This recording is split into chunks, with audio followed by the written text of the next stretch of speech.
பஞ்சகவ்யம் தயாரிப்பு பற்றி மிக விரிவாக செய்முறை பயிற்சி செய்ய போகிறோம்.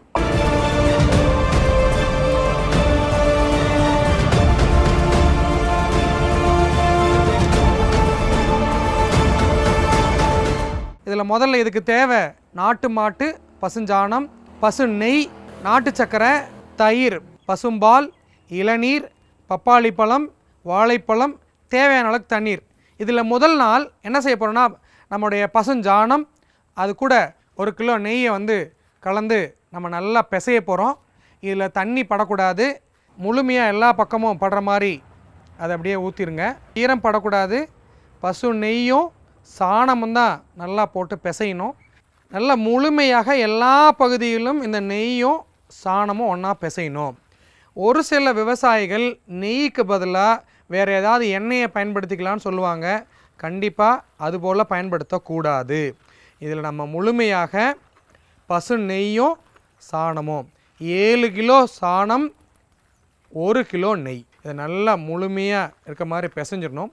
இது கூட முடிஞ்ச வரைக்கும் எந்த வயலுக்கு நம்ம இதை பயன்படுத்த போகிறோமோ அல்லது எந்த பண்ணைக்கு நம்ம இதை பயன்படுத்த போகிறோமோ அந்த பண்ணையுடைய வயல் மண்ணை நம்ம எடுத்துக்கணும்.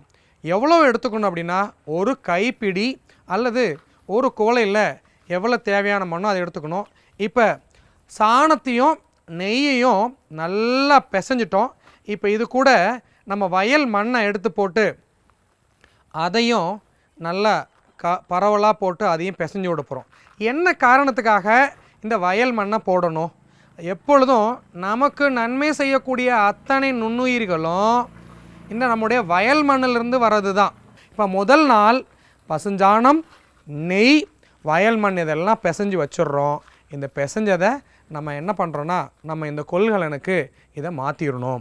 3வது நாள் 1 கிலோ நாட்டு சர்க்கரை, 10 லிட்டர் தண்ணீர்.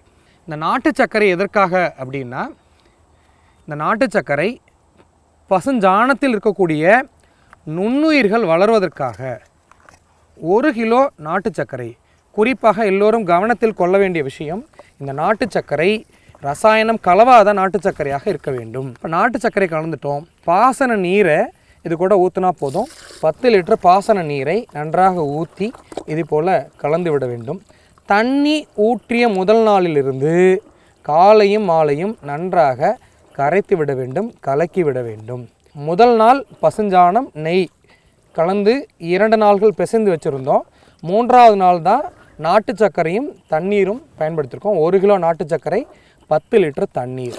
பிறகு 3வது நாள் 4வது நாள் நன்றாக கலக்கி விட வேண்டும், காலையும் மாலையும் கலக்கி விட வேண்டும். 5வது நாள் நன்கு புளித்த தயிர்.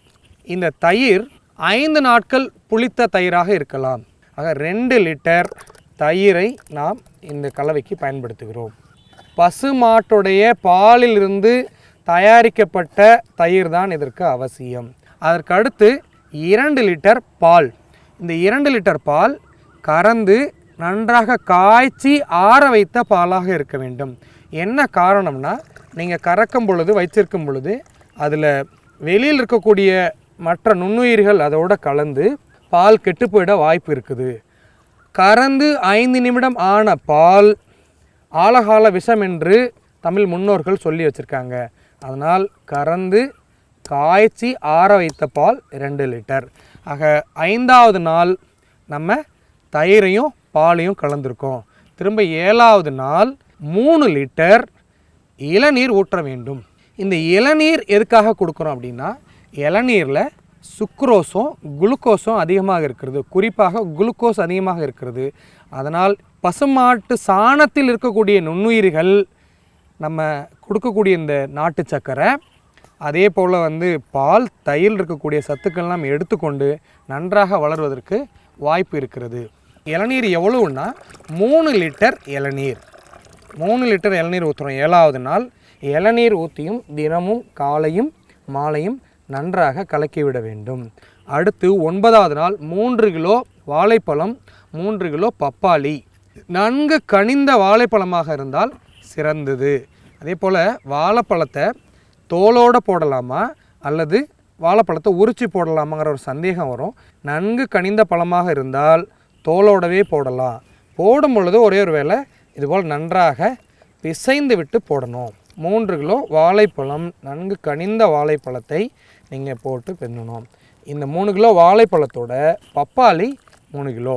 இந்த பப்பாளியும் நன்கு கனிந்த பழம். இந்த பப்பாளியை தோலோடு சின்ன சின்ன துண்டுகளாக நறுக்கி அந்த சின்ன சின்ன துண்டுகளை இது தோலோடையே இருக்கலாம், பப்பாளியும் தோலுடன் இருக்கலாம். ஆக 9வது நாள் நம்ம பப்பாளியும் வாழைப்பழத்தையும் தோலோடையே போட்டிருக்கோம். 9வது நாள் இது கலக்கிட்டோம். மீண்டும் 11வது நாள் 1 கிலோ நாட்டு சர்க்கரை. இந்த நாட்டு சர்க்கரை ரசாயனம் கலவாத இயற்கை முறையில் விளைந்த கரும்பிலிருந்து எடுக்கப்பட்டதாக இருக்க வேண்டும். ரசாயனம் கலவாததாக இருக்க வேண்டும். தயாரிக்கும் பொழுதும் எந்த ரசாயனம் போட்டு தயாரிக்கப்படாத நாட்டு சர்க்கரையாக இருக்க வேண்டும். இதற்கு பிறகு 30 லிட்டர் வரும் அளவிற்கு தண்ணீரை இதில் சேர்த்து கொள்ள வேண்டும். தினமும் காலை மாலையும் அடுத்து 3 வாரத்திற்கு நன்றாக கலக்கணும். மூடி வச்சிடணும். நிழல் இருக்க பகுதியில் தான் வைக்க வேண்டும். மர நிழலாக இருக்கலாம் அல்லது கொட்டகையாக இருக்கலாம். அதிகமாக வெயில் படுற இடத்துலையோ அல்லது சூடான இடத்துலையோ வைக்கக்கூடாது.